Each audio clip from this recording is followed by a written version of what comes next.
I never thought I'd be the woman who would arrive at a family reunion in a helicopter, but life has a way of proving people wrong. 3 years ago, they called me a failure from Detroit who wasn't good enough for their precious son.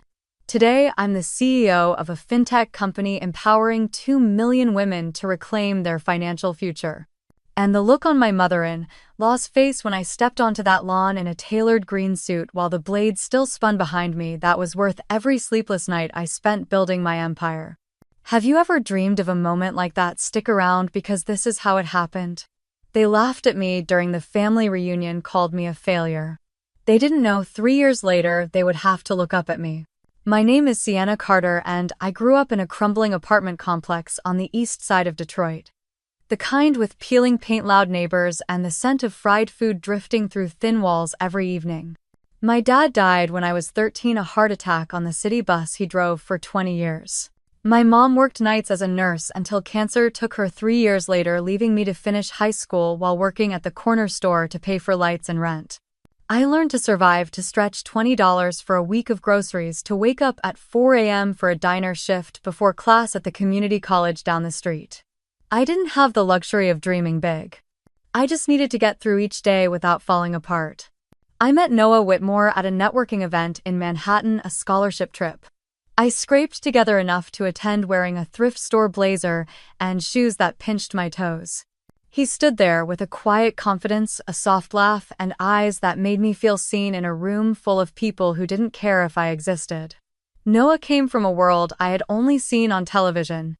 His family owned a financial firm in Connecticut, the kind with generations of lawyers and politicians, with summer homes in Cape Cod and memberships at country clubs where no one looked like me. But when Noah talked about wanting to do more than collect paychecks, about using money to help people who never had a chance, I believed him. I didn't fall for Noah because he came from money.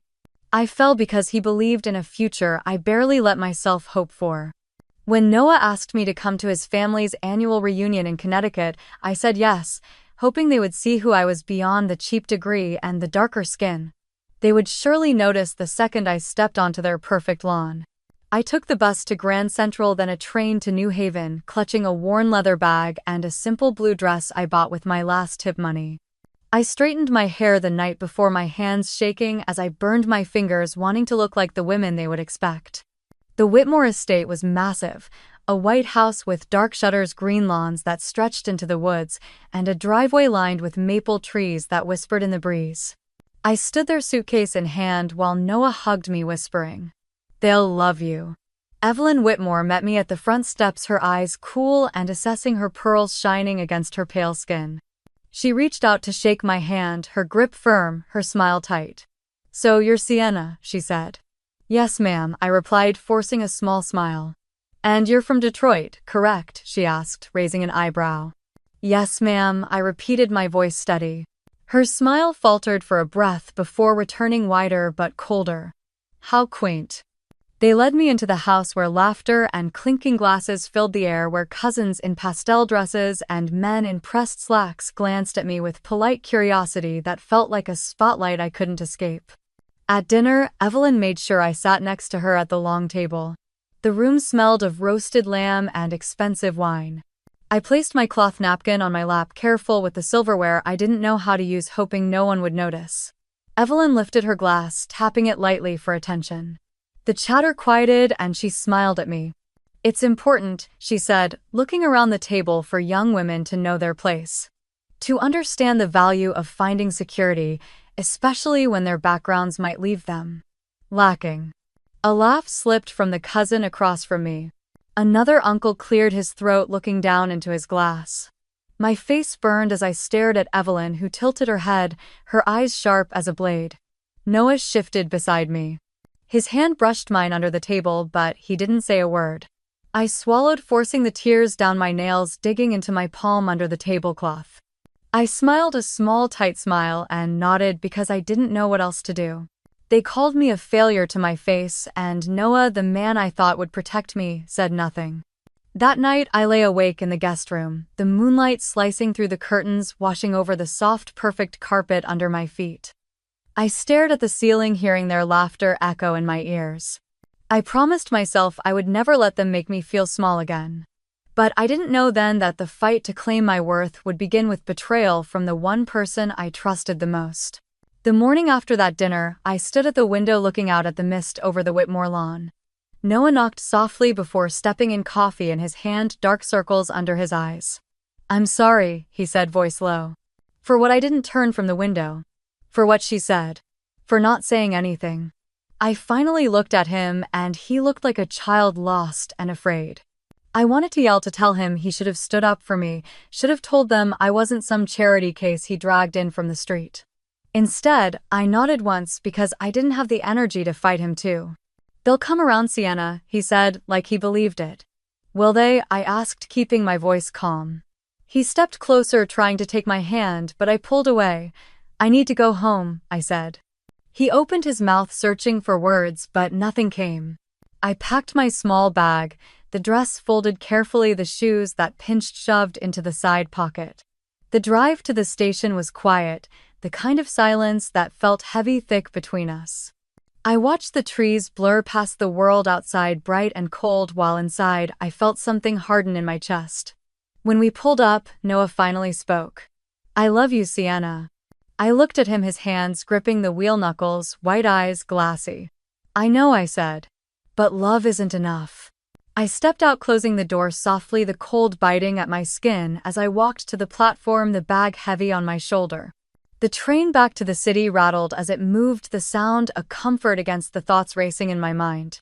I stared at the reflection in the window, the woman looking back at me, tired but alive. I thought about my mother working those double shifts, saving every penny, teaching me to keep my head up no matter who tried to bring it down. I thought about the nights I stayed up studying, trying to prove to myself that I was worth something. They called me a failure. Maybe I was in their world. But I decided that day I would never beg for a seat at their table again. I would build my own. When I got back to my small apartment, the city noise buzzing outside, I dropped my bag and let out a breath. I changed into sweatpants, pulled my hair back, and sat at my kitchen table with a pen and a notebook. I started writing. Ideas. Plans. A way to help women like me take control of their money, to teach them how to fight back in a world that wanted them to fail. An app, maybe. Classes. A platform to give women the knowledge I had to claw for, piece by piece. I didn't know how I would do it, but I knew I would. That night Noah called. I let it ring. He texted, "Please talk to me." I turned off my phone. For the first time in a long time, I chose me. I lay in bed, the hum of the heater in the background, the city lights flickering through the blinds. My heart still ached, but under the pain was something new. Fire. If they wanted me to fail, they would have to watch me fight first. Have you ever been in a situation like this? Share in the comments. Don't forget to like and subscribe for more stories like this. Because the war for my worth was just beginning. And the betrayal that would ignite it was closer than I ever imagined. They told Noah to choose between his family or me. I never expected the choice he made. It started with a phone call on a Tuesday morning. I was sipping cheap coffee in my small kitchen, flipping through notes for the fintech idea that kept me up at night, when my phone buzzed. "Sienna, it's Richard Whitmore." My breath caught. Noah's father had never called me directly. "I assume you know the position you've put my son in." I swallowed, gripping the edge of the counter. "I don't understand, sir." He sighed like I was a burden. "If you love Noah, truly love him, you will let him go." My mind went blank, the words ringing in my ear. "He has a future, Sienna, a legacy to protect," Richard continued. "Do not ruin that because you are clinging to something that will never be yours." I hung up without another word, my hands shaking as I set the phone down. I stared at the cracked tile floor, the sunlight slanting through the window, warming nothing. Noah didn't know about the call, or if he did, he didn't say. Instead, he started coming home later from work at the Whitmore firm. His shoulders tense, eyes tired, the weight of their expectations pressing him down. We barely spoke during those weeks. I stayed late at the library after my teller job, researching fintech accelerators and community banking laws, scribbling notes into my journal, trying to build a path for women like me to escape the cycle of debt and fear. But every night when I unlocked the door, Noah would be there, sitting on the couch looking at me like he wanted to speak but didn't know how. One evening, I found an envelope slid under my door, no return address. Inside were printed photos, grainy but clear enough, of me meeting with a mentor from the accelerator program at a coffee shop, shaking hands, laughing. A yellow sticky note was attached. "Does Noah know about your little meetings?" I sat down hard, the envelope slipping from my hands. My stomach twisted. I knew immediately who sent it. Evelyn Whitmore. She had hired someone to follow me, to dig into my life, to make it look like I was cheating, like I was exactly what she called me at that table, a gold digger looking for her next mark. Noah came home that night, dropping his keys on the table, glancing at me, sitting on the floor with the photos spread around me. "What's all this?" he asked, stepping closer. I looked up at him, eyes burning. "Your mother sent these." His face fell, color draining. "Sienna, she's trying to make you leave me." "Noah," I said, my voice trembling but steady. He ran a hand through his hair, pacing. "I didn't know she would do this." "Yes, you did." I snapped, standing up, holding one of the photos out to him. "You knew exactly what she thinks of me." He didn't deny it, just looked at the photo, his jaw tightening, eyes glossing over with a pain I almost recognized. "I'm sorry," he whispered. I shook my head, stepping back. "You let them treat me like trash. You let them laugh at me." He opened his mouth, closed it again, and sank onto the couch, burying his face in his hands. I turned away, my heart pounding, tears slipping down my cheeks as I stared out the window at the lights of Queens, the rumble of the subway in the distance grounding me. I knew in that moment I would never beg for Noah to fight for me. If I wanted to build something, I would have to do it alone. I pulled out my laptop, opening the application for the FinTech Accelerator, my fingers flying over the keys as I answered questions about my mission, my plan, my why. Because I needed to prove to myself that I was worth something, even if the Whitmores never saw it. I hit submit just as the clock on the wall hit midnight, the screen flashing. "Your application has been received." Behind me, Noah sat silent, the space between us heavier than ever, and neither of us knew that his silence would come at a cost none of us were ready to pay. Noah didn't say a word that night. He slept on the couch while I lay in bed, staring at the ceiling, feeling the weight of what we had become pressing into my chest. In the morning, I made coffee, the bitter scent grounding me as I planned my next steps. I had one goal now: get into that accelerator, build my platform, help women like me gain financial freedom. I couldn't let Evelyn or anyone else decide what I was worth. Noah came into the kitchen, hair, messy, eyes tired. He opened his mouth, but I held up a hand. "I can't do this right now, Noah," I said, my voice quiet but firm. He nodded, pressing his lips together, grabbing his coat before heading out the door. The door closed softly, but it felt like a slam. Days passed, the cold New York wind biting, as I worked my shifts at the bank, studying at the library during lunch breaks, and spending late nights researching credit systems and community banking laws. I received the email I had been praying for on a Wednesday night, the header glowing on my cracked screen. "Congratulations. You have been accepted into the Rise Up FinTech Accelerator." I let out a breath, tears welling, but I blinked them away. I wasn't going to let this chance slip. The program was tough, but it was the first place where people saw me for my ideas, not my background. I pitched my vision to mentors, worked on prototypes with other founders, and stayed up until dawn fixing bugs in the system I was building. Every night, I returned to our small apartment, exhausted but alive, while Noah's absence grew louder. He was working longer hours or so, he said, coming home late, quietly slipping into bed without a word. One night, I found him sitting in the dark living room, still in his suit, staring at the floor. "Are you okay?" I asked, dropping my bag. He looked up, his eyes red. "They gave me an ultimatum, Sienna." I swallowed. "Who, my parents?" he whispered, voice cracking. "They said I have to leave you or they'll cut me off. The trust, the partnership at the firm, everything." I felt the air leave the room, the words echoing. "And what did you say?" I asked, my voice calm even though my heart thundered in my chest. He stood pacing, running his hands through his hair. I didn't say anything. I didn't know what to say. I laughed, a small bitter sound. "You didn't know what to say, Sienna. You don't understand." "No, Noah, you don't understand," I snapped, stepping forward. "I have spent my whole life fighting to be seen, to be heard, to survive. You think I don't understand what it's like to have to choose?" He stopped, breathing hard, staring at me. "What do you want me to do?" I shook my head. "I want you to choose." He sank back onto the couch, burying his face in his hands. I turned away, walking to the window, looking out at the streetlights flickering in the cold wind. That night, I lay in bed staring at the ceiling, wondering if love was enough to cross a world built on privilege and power. The next night, I came home late from the accelerator, the wind cutting through my thin coat as I climbed the stairs. I opened the door and found Noah on his knees in the middle of the living room. He looked up, tears streaming down his face, his hands trembling. "I choose you, Sienna," he whispered. I dropped my bag, my heart stopping. "Noah, I told them I'm done," he said, choking on the words. I walked away from the trust, from the job, from everything. I can't keep living in their world, not if it means losing you. I sank to the floor, tears blurring my vision as he reached for my hands. "We'll figure this out together," he said, pressing his forehead to mine. "Even if we have nothing, I'd rather have nothing with you than everything without you." We held each other there, the world outside cold and uncaring, but in that moment, it didn't matter. Because he chose me. But I didn't know then that his choice would cost us more than we ever imagined. What would you have done if you were me? Have you ever faced a choice like this? Share in the comments. Don't forget to like and subscribe for more stories like this. Because the storm his choice unleashed was only just beginning.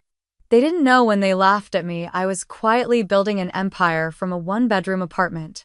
After Noah walked away from his family's fortune, we moved into a tiny studio in Queens. The floors creaked when we walked, and the radiator clanged every night like it was fighting for its last breath. But it was ours. We pushed the mattress into the corner and set up a folding table against the wall. I bought whiteboards from a clearance sale, scribbling ideas, sketches of wireframes, and lists of what Equal Path could become. Equal Path. That name felt like a promise every time I whispered it. A fintech platform for women like me. For single mothers, immigrants, people who never learned about credit because no one took the time to teach them. A system that would give them the tools to build, not just survive. Noah worked part-time at a small accounting firm, making just enough to cover rent and cheap groceries. At night, he sat beside me crunching numbers, building financial models while I sketched the app design on scraps of paper, our laptops balanced on our knees. We lived on instant noodles, dollar pizza slices, and the coffee I brewed in a dented French press at 5 a.m. before starting another day. Some nights exhaustion hit me so hard I fell asleep with my laptop open, lines of code and grant application drafts blurring into dreams of what could be. But the rejections came fast. 53 investors told me no. Some said I was too inexperienced. Some said the market was too small. Others didn't even look me in the eye during pitches, dismissing me before I opened my mouth. I would close my laptop, crawl into bed beside Noah, and stare at the ceiling, tears silently falling as I wondered if they were right. Noah would wrap his arm around me, pulling me close. "Don't give up," he would whisper. "I don't know if I can do this," I would whisper back. "Yes, you can," he would say, pressing his forehead against mine. "They don't see you, but I do." One night the fridge was empty, the credit card maxed, and I had to decide between paying for the website domain or buying groceries. I stood in the kitchen, the glow of the open fridge, lighting my face, hunger gnawing in my stomach as I pulled out my phone. I called the lawyer who handled my grandmother's estate in Detroit. "I need to sell the land," I said, my voice steady. There was a pause on the line. "Are you sure, Sienna, that land was important to her?" "I'm sure," I said, swallowing hard. After I hung up, I stood in the kitchen, clutching the counter, letting myself cry for 5 minutes before wiping my face and returning to the whiteboard. I didn't tell Noah until the paperwork was signed. He came home from work, the evening light catching the lines of exhaustion on his face. I handed him the check. "What is this?" he asked. "I sold Grandma's land," I said, my voice even. He shook his head, eyes wide. "Sienna, we needed it," I interrupted. "And I need this to work." He looked at me for a long moment, then pulled me into his arms, holding me so tightly I could feel his heart racing against mine. "I promise you," he whispered, "this will not be in vain." I closed my eyes, pressing my face into his shoulder, letting myself believe it for a moment. We deposited the check the next morning, paying off the credit card, renewing the domain, and buying 2 bags of groceries that felt like a feast. At night, I would trace the lines on the whiteboard, reminding myself why I was doing this. Reminding myself that I would rather fail on my terms than let the world tell me I was nothing. Because Equal Path was more than an app. It was a promise. And I wasn't going to break it. We kept building. Every morning before sunrise, I ran 2 miles around the block to clear my head, breathing in the cold air that smelled like wet concrete and cheap coffee drifting from bodegas opening for the day. I would shower quickly, pull on the same pair of jeans, and sit cross-legged on the floor, laptop on my knees, updating wireframes and user flows. Noah would leave for his part-time job with a thermos of coffee, kissing my forehead before he closed the door, always whispering the same thing. "We're going to make it, Sienna." And I would nod even on the mornings I felt like I was drowning. Equal Path's first prototype was clunky, but it worked. It tracked spending, taught credit basics, and offered goal-setting tools for women who had never learned how to budget because they were too busy surviving. I met with community leaders at local churches, presenting Equal Path to single mothers and immigrant families in small basement rooms that smelled like burnt coffee and cleaning supplies. They listened, they asked questions, and they signed up. They didn't care that I wasn't polished. They didn't care that I didn't have investors backing me yet. They cared that I was trying to build something for them. But the money was always tight. The little we had went to hosting fees, app security, and marketing flyers I printed at the corner shop. Noah and I shared one cracked iPhone to test updates, switching it between us with charger cords trailing behind like lifelines. Some nights I cried into a towel in the bathroom, running the faucet so Noah wouldn't hear me. I felt like I was asking too much of him, of myself, of the universe. But every time I opened Equal Path and saw another sign up, another woman trying to build a life for herself, I wiped my face and kept going. We pitched to investors. Over and over. Some meetings were in sleek offices with glass walls overlooking Manhattan, where men in suits scrolled their phones as I spoke. Others were in coffee shops where investors ordered lattes they didn't finish before telling me it was too niche or too risky. I would thank them for their time, walk out, and let myself feel the sting for 5 minutes before taking the subway back to Queens, forcing myself to believe the right person would say yes. Noah would wait for me with takeout containers from the cheap Chinese place down the block, pulling me into his arms as I walked in, telling me how proud he was. "You're building something real," he would say. "They just don't see it yet." One Friday night, after another rejection email, I closed my laptop, sliding it under the couch. I sat on the floor, hugging my knees to my chest, staring at the string lights we hung on the wall to make the apartment feel less empty. Noah sat down beside me, leaning his head against mine. "Are we crazy?" I asked. "Probably," he said, a soft laugh in his voice. "Maybe I should stop," I whispered. He pulled back, looking me in the eye. "Do you want to stop?" I shook my head, tears filling my eyes. "Number. Then we don't stop," he said, squeezing my hand. And we didn't.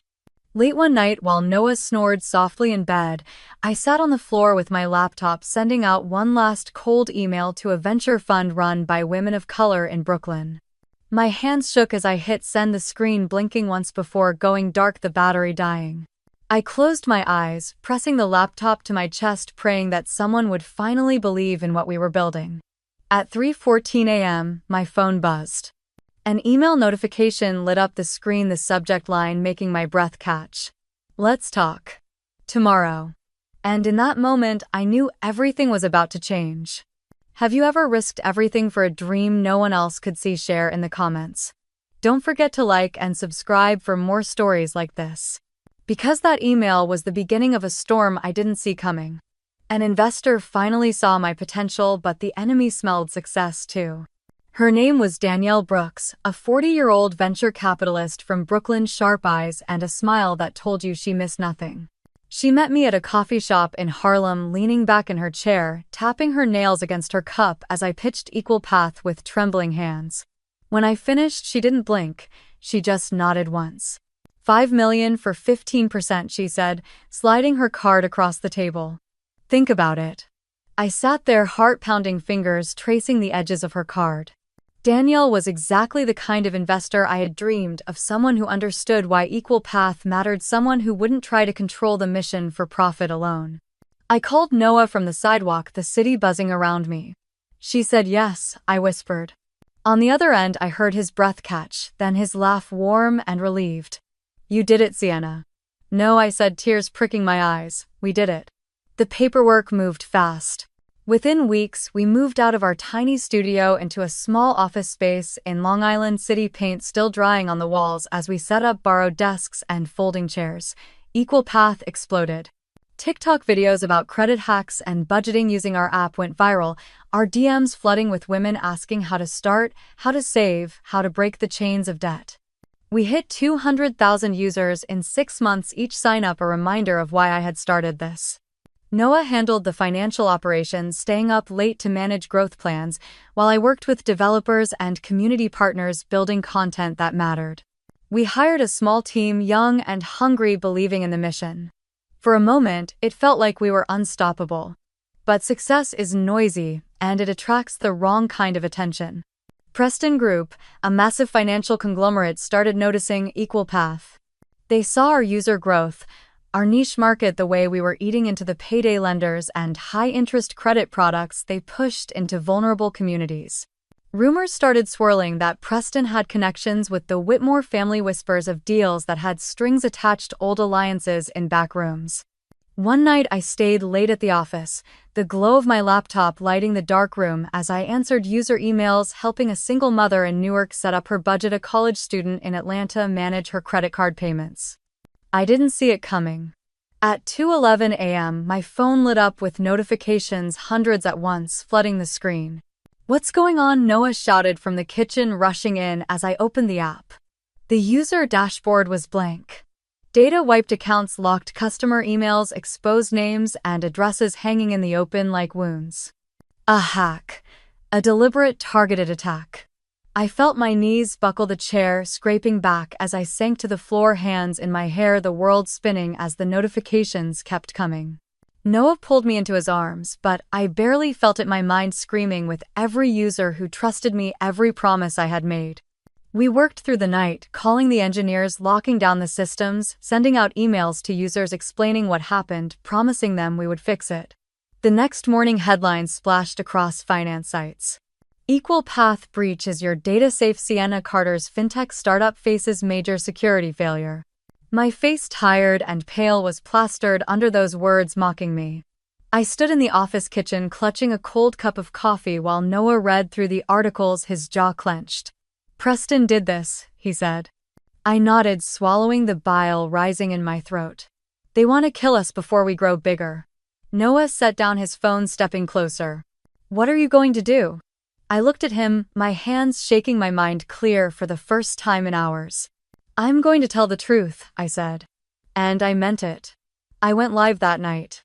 I sat at my desk in the dark office, the glow of the ring light reflecting in my tired eyes as I opened TikTok and Instagram, hands trembling as I pressed go live. "Hi everyone." I started, my voice steady even as my heart pounded in my chest. "I'm Sienna Carter, founder of Equal Path, and tonight I want to talk to you directly." I explained everything. The hack, the breach, the sleepless nights trying to protect their data, the way we locked down systems and brought in security teams, how we were offering credit monitoring for every single user free until we fixed every hole. I took questions live, answering them one by one. "I trusted you," a comment popped up. "I know," I said, blinking back tears. "And I will earn that trust again." Thousands watched, hearts and comments flooding in. "You are the only reason I started budgeting. Your app helped me leave an abusive situation. Don't give up, Sienna." The notifications kept coming, and I let them pour into me, each message a reminder of why Equal Path existed. After I ended the live, I leaned back in my chair, breathing hard, the room quiet except for the soft hum of the heater. Noah stepped out from the hallway, his eyes glassy, his jaw set with pride. "You did it," he said. I shook my head, wiping my face with the sleeve of my sweatshirt. "We're not done yet." Over the next few weeks, we rebuilt. Danielle Brooks stood by us, helping fund a top-tier cybersecurity firm to audit every line of code. We sent out weekly updates to users, showing them exactly what we were fixing. Slowly, people started coming back. Signups returned, shares on TikTok picked up again, and emails from users poured in thanking us for being honest when it would have been easier to hide. The pain was still there, but it was now mixed with hope, a quiet, pulsing reminder that vulnerability is not weakness. One morning, as I was sorting through user support tickets, a knock came at the office door. Noah glanced at me, eyebrows raised before walking over to open it. I looked up the words on my screen blurring as Evelyn Whitmore stepped into our small office. She was dressed in a dark coat, pearls around her neck, eyes scanning the room with thinly veiled judgment. Evelyn, Noah said, his voice flat, stepping between us. "I'm here to speak with Sienna," she said, her voice cool. I stood slowly, closing my laptop, meeting her gaze. "What do you want?" I asked. She smiled, the kind of smile that never reached her eyes. "I have a proposition for you," she said, stepping further into the room, ignoring Noah's outstretched hand to stop her. "This isn't a good time," Noah snapped. Evelyn turned her gaze to her son, eyes narrowing. "You have no idea how much you've given up, Noah." He clenched his jaw. "I know exactly what I've given up." She turned back to me, her smile returning. "I think it's time we discuss your future, Sienna." And his. The room felt cold, the hum of the heater suddenly too loud in the silence that followed. I crossed my arms, keeping my voice calm. "Say what you came to say." Evelyn's eyes glittered. "Your company is growing, but you lack the infrastructure to compete with the big players. I'm offering to help. Funding, connections, protection. And in return," I asked. She tilted her head, her smile turning sharp. "You walk away from Noah. Quietly, cleanly. You focus on your company and we will ensure your success." Noah stepped forward, his face red, but I lifted my hand, stopping him. Evelyn's gaze stayed locked on mine, daring me to speak. And in that moment, I realized this was never about protecting Noah. It was about control. It was about taking what I had built and turning it into something she could own. Something she could use. What would you have done if you were me? Have you ever faced someone trying to buy your future? Share in the comments. Don't forget to like and subscribe for more stories like this. Because I was about to show Evelyn Whitmore exactly who she was dealing with. My mother-in-law tried to buy my silence with $10 million. She came back to the office a week later, this time, with a contract in hand, sliding it across the table like it was a gift, not a threat. $10 million, Sienna, Evelyn said, crossing her legs, her diamond bracelet catching the morning light. "No strings, just an investment in Equal Path to help you scale." I didn't touch the paper. "And what do you want in return?" I asked, even though I already knew. Evelyn's smile was soft, practiced. "Your promise to leave Noah. To leave quietly. To let him come back home without this distraction." I felt heat rising in my chest, my fingers digging into the arms of the chair. She didn't flinch, just waited, confident I would crumble under the weight of the offer. I thought of the weeks we spent eating dollar pizza slices, the nights I cried on the bathroom floor, wondering if we would lose everything, the long hours Noah worked to keep us afloat. She wanted to erase all of that. Erase me. I built Equal Path from nothing. I said, my voice steady even as my heart pounded. "You think you can buy it? Buy me just to kill it." Her smile slipped for a second before returning colder. "You don't understand how this world works, Sienna. You're fighting a battle you can't win." "I'd rather fight than sell my soul to you," I snapped. She stood, collecting the contract, sliding it back into her designer bag. "You're making a mistake." "No," I said, rising to meet her gaze. "You are." She left without another word, the door closing softly, but the tension in the room felt like it could crack the walls. Noah came in moments later, his eyes searching mine. "What did she say?" I swallowed, trying to push down the tears stinging my eyes. "She offered $10 million to make me leave you." His jaw tightened, his fists clenching at his sides. "And you said?" I said. "No," I whispered. Noah pulled me into his arms, pressing his forehead to mine. "I'm sorry she keeps doing this." "She's scared," I said, pulling back to look at him. "Because she knows we're winning." But we didn't have time to celebrate. A week later, we received a cease and desist letter from Preston Group accusing Equal Path of violating a patent they claimed to own. They demanded we shut down or pay a settlement we couldn't afford. "They're bluffing," Noah said, pacing the office. "They want to scare us into selling." I looked at him, fear tightening in my chest. "And if they're not? If we fight and lose, we lose everything." Noah stopped, turning to me, his eyes fierce. "I'd rather lose everything than watch them take what you built." I sank into the chair, exhaustion crashing over me, but his words sparked something inside me. A reminder of why we started. Why we fought. I opened my laptop, pulling up the Equal Path site. Then we fight back, I said. How? He asked, stepping closer. We open it, I said, looking up at him. We make Equal Path's tools free for everyone everywhere. We launch Number Financial Freedom, and we let the world see what we're doing. Noah's face broke into a small, tired smile. You're insane. Maybe, I said, returning the smile. But I'm right. We spent the next few days preparing, rewriting code, creating new content, recording videos explaining how to use Equal Path, how to take control of your money, how to fight back against a system designed to keep you in debt. We planned the launch for Monday morning, the day Preston would expect us to break. But Sunday night, as I was finalizing the launch post, my phone rang. It was a number I didn't recognize, and when I answered, the world shifted. Is this Sienna Carter? A voice asked. Yes, I said, fear crawling up my spine. This is New York Presbyterian. Your husband, Noah Whitmore, has been in an accident. We need you to come immediately. The phone slipped from my hand, the room spinning as the words echoed in my head. Noah. Accident. Immediately. What would you have done if you were me? Have you ever faced a moment where everything hung by a thread? Share in the comments. Don't forget to like and subscribe for more stories like this. Because I didn't know if I was about to lose everything I loved in one night. The cab ride to the hospital felt like it would never end. I pressed my forehead against the cold window, watching the lights of the city smear into streaks as we sped through red lights. My heart pounded so hard I thought it would crack my ribs. Noah. Please let him be okay. The ER was bright, too bright, the smell of antiseptic and coffee hanging heavy in the air. I rushed to the front desk, my voice shaking. I'm looking for Noah Whitmore. He was in an accident. The nurse glanced at her screen, nodded once. He's stable. They're running tests now. Stable. The word was a lifeline, but it didn't stop my hands from shaking as I signed forms and followed her down a hallway that smelled like bleach and fear.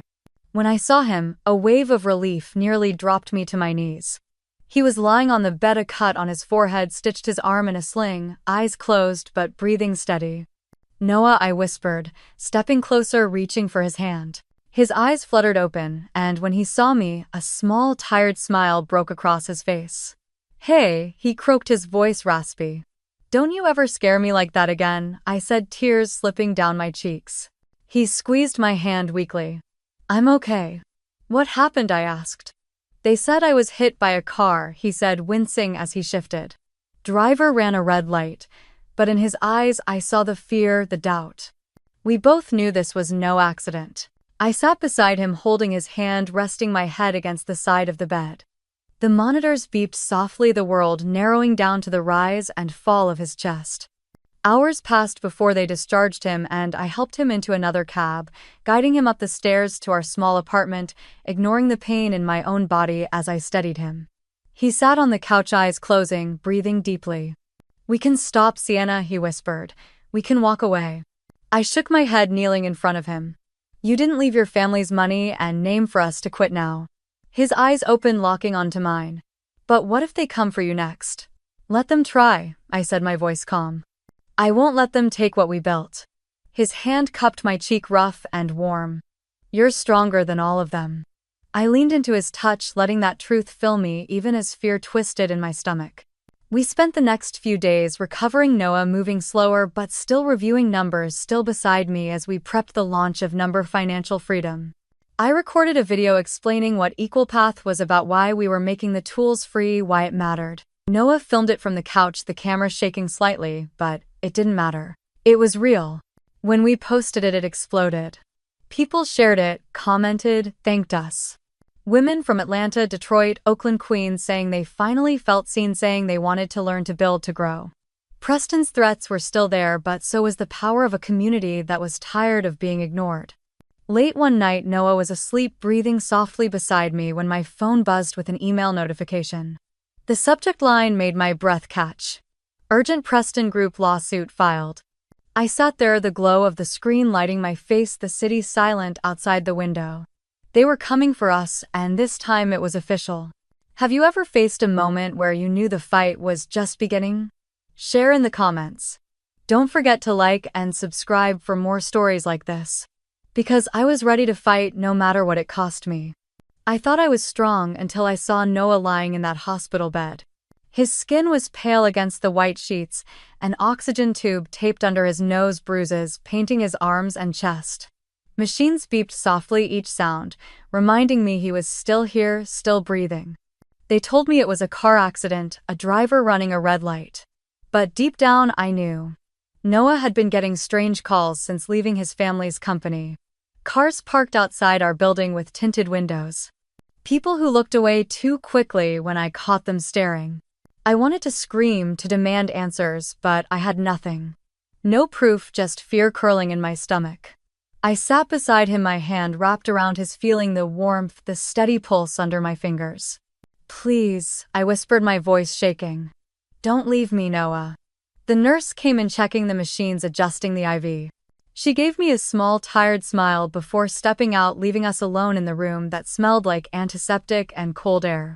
I rested my forehead on the edge of the bed, closing my eyes, trying to breathe. The memory of Grandma's voice came back to me, soft but fierce. "Build something no one can take from you." I remembered how she would sit at the kitchen table in our tiny Detroit apartment, counting out bills, showing me how to save $1 when we barely had $2. I stood wiping my face, looking at Noah's still form. I couldn't let them win. They wanted me to be afraid, to quit, to walk away before Equal Path grew too big, too powerful. I walked out of the hospital room into the hallway where the fluorescent lights buzzed and pulled out my phone. I called Danielle Brooks.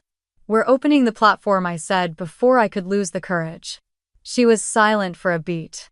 "Are you sure, Sienna? They want to bury us," I said, gripping the phone tight. "We're going to make it impossible." She let out a breath. "I'll get the legal team ready." I hung up and walked down the hallway, each step steady, each breath deeper. If Preston wanted a fight, I would give them one. But it would be on my terms. I spent the next 72 hours building the plan. I barely left the hospital, working from the small chair beside Noah's bed, charging my laptop from the outlet by the IV pump. Nurses moved around me, checking charts while I drafted emails and coded updates. Equal Path would go open source for low-income users. No barriers, no paywalls, nothing Preston could buy or bury.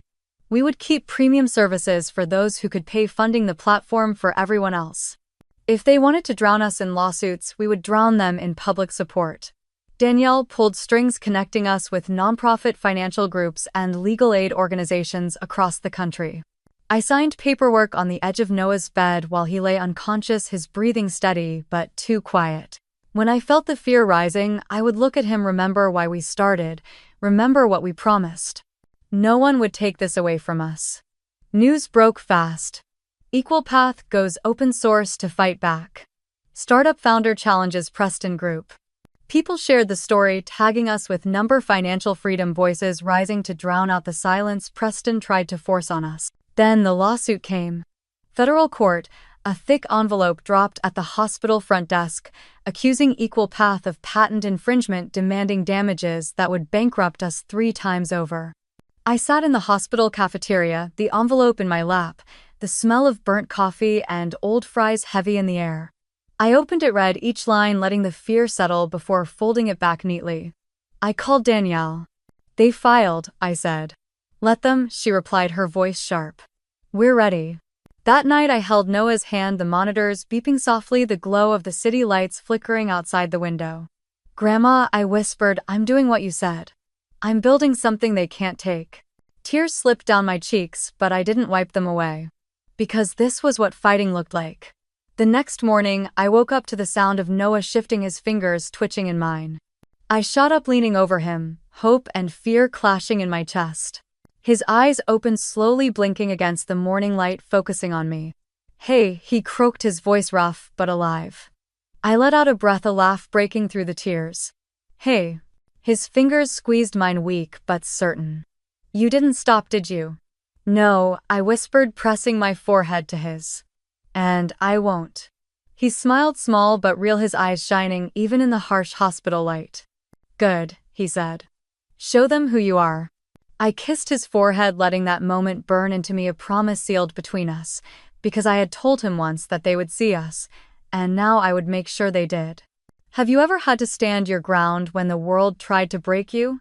Share in the comments. Don't forget to like and subscribe for more stories like this. Because the day was coming when they would have to bow their heads and watch us rise. The day Noah woke up, I promised him they would see us win. I left the hospital that morning, the cold air slapping my face as I walked down the steps, the sky over Manhattan gray and heavy. I could barely feel my legs, but I kept moving. Equal Path was still under siege. I had meetings lined up with legal teams, calls with Danielle, interviews with local media who wanted to cover our story. I answered questions outside the courthouse, cameras flashing, reporters shoving microphones in my face. Are you worried about losing everything? I looked into the camera, letting them see the exhaustion, the fire, the promise. We're not backing down, I said. At night, I returned to Noah's side, showing him the progress, the articles, the thousands of messages pouring in from women across the country. This is yours too, I told him, brushing a hand over his hair. His eyes filled with tears, and he squeezed my hand, too weak to say more, but I saw everything I needed in his eyes. One evening, I pulled out Grandma's photo from my wallet, the one of her standing in front of her tiny Detroit apartment, hands on her hips, chin lifted. Thank you, I whispered. She taught me to fight quietly, to keep going when no one was watching. Now the world was watching. Preston's lawyers tried to drown us with paperwork, intimidation, calls, threats of damages that would bankrupt us. But the more they pushed, the louder people shouted for us online. Financial freedom trended for days, women sharing stories of leaving abusive homes because they learned to save, families finally building credit, immigrants opening their first savings accounts. Equal Path became more than an app. It became a movement. On the morning of our federal court hearing, I dressed in the same thrift store blazer I wore the day I met Noah. I straightened it in the mirror, took a deep breath, and left for the courthouse. Danielle met me at the steps, her eyes fierce. Ready. As I'll ever be, I said. Inside, the courtroom smelled of old wood and stale air. The judge, a middle-aged black woman with kind but sharp eyes, took her seat. Preston's lawyers argued their case with polished words, waving their patents and projections, claiming we had stolen their work. When it was my turn, I stood, palms sweating, heart pounding. Your Honor, I began. Equal Path was built to help people who have never been given a chance. We aren't stealing. We are creating something the system has always denied them. I lifted my chin, letting every woman who ever felt small see me. I won't let them bury us. After the hearing, I stepped outside, the cold air biting as cameras flashed. Reporters asked for statements, but I just smiled. We're still standing, I said. That night, I returned to the hospital, climbing into the chair beside Noah, resting my head on the edge of his bed. We did it, I whispered. No matter what happens, we showed them. His hand moved slow but sure, finding mine, squeezing once. I knew you would, he murmured, his voice rough but alive. And as I watched the lights of the city flicker outside the window, I felt it. We were just getting started. Have you ever fought for something everyone said you couldn't win? Share in the comments. Don't forget to like and subscribe for more stories like this. Because tomorrow, the real battle would begin. They didn't know when I walked away with nothing. I swore I would return and silence them with my success. 3 years had passed since I stood in that dining room, Evelyn Whitmore's laughter cutting through me, Noah sitting quietly, shame burning in his eyes. Now I was the CEO of Equal Path, leading a company with 2 million users, empowering women and families to reclaim financial control. We had closed a $50 million Series C round led by top venture funds, with Danielle Brooks standing beside me through every late-night strategy call and every battle with Preston. And today I was going back. The Whitmore family's summer reunion was held at their estate in Greenwich, Connecticut, the same sprawling property with manicured lawns and a driveway lined with black cars. But this time I wasn't taking the train, clutching a worn leather bag, praying they would see me. This time I arrived in a helicopter. We landed at a private helipad 200 meters from the estate, the FAA-approved landing area rented for the day. The wind from the blades caught my hair as I stepped down in a tailored dark green suit, the fabric hugging my frame, heels clicking against the concrete with every step I took toward the waiting car. Danielle stepped out behind me, sunglasses hiding the pride in her eyes. You ready? She asked, smirking. I nodded, adjusting the gold necklace Grandma left me. Always. The car pulled up to the estate, the Whitmore's staff scrambling to direct us toward the gathering on the back lawn. Music floated through the air, the clinking of glasses, the scent of grilled steaks mixing with expensive perfume. I stepped out and silence followed. Heads turned, conversations paused, forks froze halfway to mouths. Evelyn Whitmore stood by the table, a glass of champagne in her manicured hand, eyes widening before she masked it with a tight smile.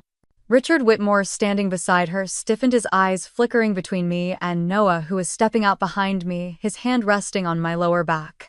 Noah wore a simple gray suit, his expression calm, no longer the boy torn between his mother and his wife. I scanned the crowd, cousins and aunts staring, whispers breaking out like the rustle of dry leaves. Richard stepped forward first, clearing his throat, extending his hand. Sienna. I looked at it for a moment before taking it, his grip firm but trembling. Richard, I said, nodding once.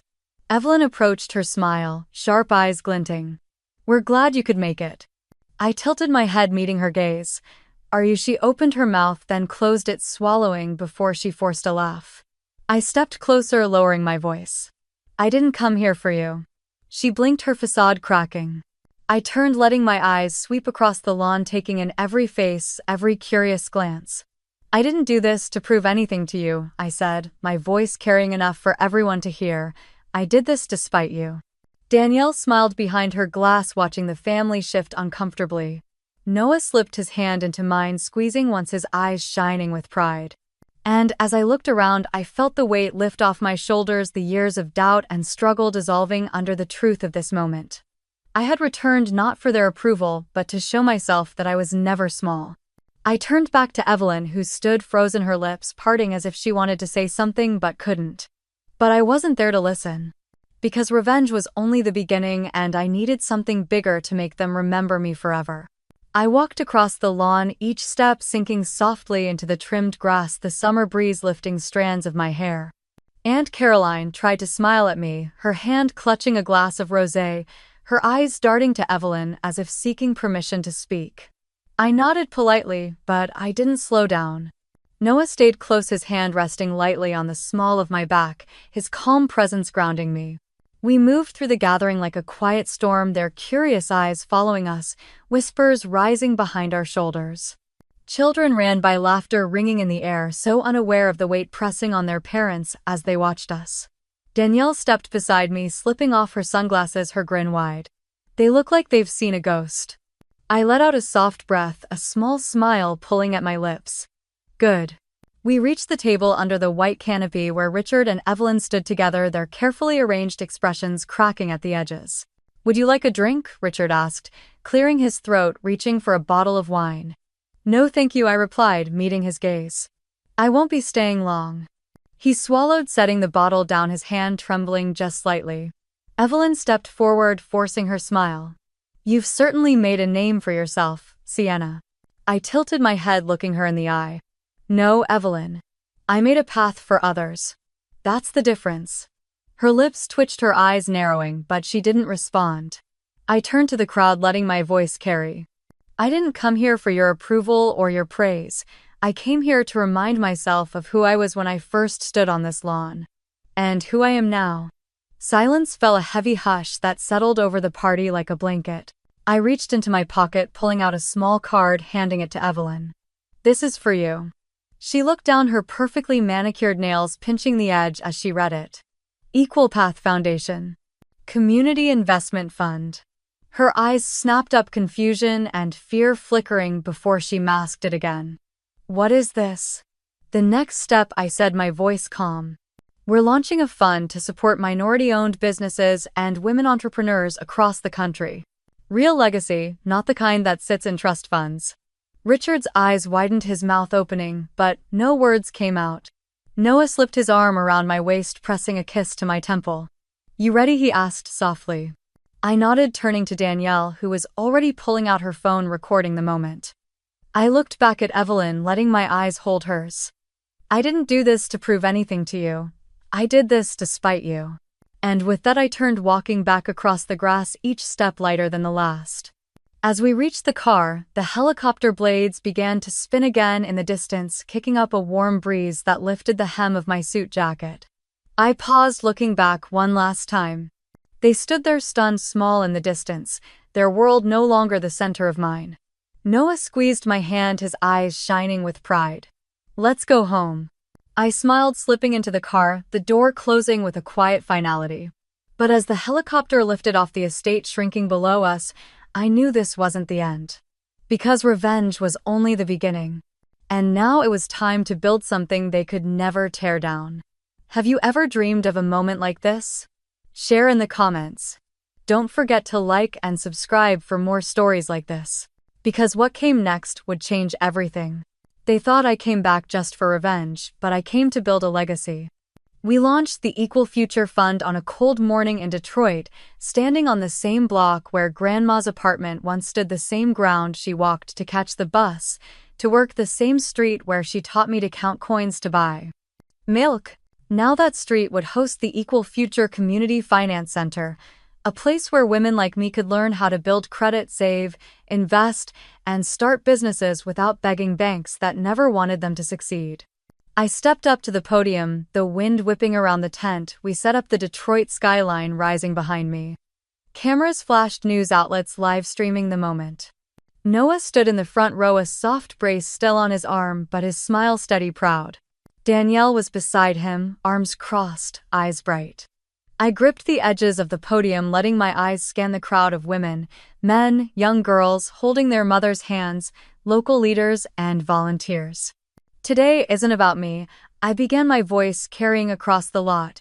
It's about every woman who has ever been told she isn't enough, every mother who has skipped meals so her kids could eat, every daughter who is taught to shrink herself to fit a world too small for her dreams. I paused, letting the silence hold. Legacy is not what you keep, it's what you give away. Applause broke out, some people cheering, others wiping tears from their cheeks. Behind them, construction crews moved, laying the foundation for the center, the sound of hammers and drills like a promise that this was real, that it would last. Later that afternoon, as I signed agreements with the Detroit City Council to provide microloans and scholarships through Equal Future, my phone buzzed. It was Evelyn. I stared at the screen for a moment before answering, stepping away to the side of the lot where the cold air bit at my face. Sienna, she said, her voice careful, measured. Evelyn, I replied, keeping my tone even. We'd like to meet, she said. Richard and I. I waited. She cleared her throat. Whitmore Investments would like to explore a partnership with Equal Future. I let out a breath, watching it fog in the cold air. Why now? There was a pause on the line before she spoke again, softer this time. Because we need to do better. I closed my eyes, the moment heavy, knowing what this meant. They were coming, but this time it would be on my terms. We met at a small cafe off Woodward, the kind of place with mismatched chairs and the scent of roasted beans hanging thick in the air. Evelyn and Richard walked in, both dressed in dark coats, the cold January wind still clinging to them as they sat across from me. Evelyn folded her hands on the table, her wedding ring catching the light. Sienna, thank you for meeting us. I stirred my coffee, letting the silence stretch before answering. Why are you really here? Richard shifted, clearing his throat. Whitmore Investments is facing challenges. Public perception has changed. We want to be part of something that matters. Evelyn nodded, her eyes locking on mine. We want to invest in Equal Future. I leaned back, studying them, remembering the way Evelyn once looked at me like I was dirt on her shoes. Remembering the nights Noah and I slept on an air mattress, scraping by while they lived comfortably, pretending we didn't exist. You can't buy your way into this, I said, my voice calm. Richard opened his mouth, but Evelyn raised a hand, stopping him. We don't want to control it, we want to support it. I let out a breath, tapping my fingers against the mug. If you want in, it's on my terms. Full transparency. Public commitment to community investment. You will not hide behind this to cover your mistakes. Evelyn's jaw tightened, but she nodded once. Agreed. I looked between them, letting the weight of the moment settle, knowing this wasn't about revenge anymore. It was about building something bigger than all of us. Then let's get to work, I said. A week later, Noah and I stood together at the ribbon-cutting ceremony for the Equal Future Community Finance Center. He was strong again, his arm around my waist, his smile steady as cameras flashed. Danielle stood on my other side, her hand resting lightly on my shoulder as I stepped forward, the giant scissors in my hands glinting under the winter sun. I looked out at the crowd, hundreds gathered from local families to city officials, reporters, and volunteers. And I saw Evelyn and Richard standing near the back, not in the front, not taking the spotlight but watching. I raised the scissors, the ribbon taut. Legacy. I said, letting the word hang in the air is something they can never take. I cut the ribbon, the crowd erupting in cheers, as the doors swung open, welcoming the first families into a place built for them, by them, with no strings, no judgment, only opportunity. That night, I stood on the roof of the center, looking up at the sky, the cold air biting at my cheeks, the lights of Detroit blinking softly below. A helicopter flew overhead, its lights sweeping across the building, but I didn't look away. I didn't need to leave to prove anything anymore. I had landed. And I was here to change the game. Have you ever felt the moment you stopped needing their approval? Share in the comments. Don't forget to like and subscribe for more stories like this. Because this was only the beginning.